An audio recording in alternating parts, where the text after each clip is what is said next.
nagsimula ang sakit ko noong January 2009. Isang gabi, biglang sumakit ang aking tiyan, napakasakit. Hindi ako makagalaw, hindi ako lakad, hindi ako makakain, hindi ako makainom. So hirap talaga ako, napakasakit, parang kinurot yung bituka ko. So kinabukasan, nag-decide ako na magpa-check up agad sa doktor. So pagdating ko sa doktor, sabi niya sa akin, kailangan ko raw na mag-ultrasound. So binigyan niya lang ako ng pain reliever. Kaso lalong sumakit, lalong sumakit yung tiyan ko. So kinabukasan, nagpa-ultrasound ako kaagad. So ang resulta lumabas na mayroon pala akong 1.6 cm na kidney stone. Pagkatapos noon, binigay ko ang resulta sa doktor. Binalik ko ang resulta. Sabi ng doktor, kailangan ko daw na magpa-opera. Kaso walang laser dito sa Tagbilaran. So kailangan pumunta sa Cebu. Wala ko sa kondisyon, so napakahirap, napakasakit talaga. So naalala ko yung kapatid ko na meron siyang ini-endorse na produkto. So tinawagan ko siya.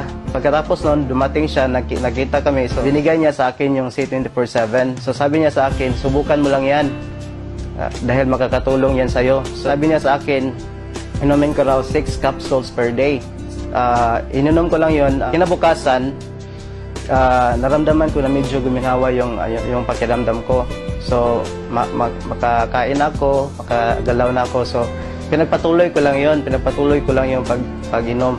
Hanggang sa dumating ang 5 araw, so after 5 days, napansin ko na wala na talaga akong nararamdaman. So nag-decide ako na magpa-ultrasound ulit. So pagkalabas ng resulta, nagulat na ako, na-shock na ako na nawala na pala yung kidney stone. So sabi sa akin ng doktor, anong ginawa mo? No, sinabi ko sa kanya na no, C24/7 lang to. Pagkatapos umuwi na ako sa amin, napakasaya ko. No, na-save ko yung pera ko para opera. So hindi na ako na-operahan. Tapos bumuti yung kondisyon ko. Napakalakas ko, bumalik yung lakas ko, napakasigla ko. So nawala lahat. So laking pasalamat ko unang-una sa AIM Global, dahil kung walang AIM Global, walang C24/7.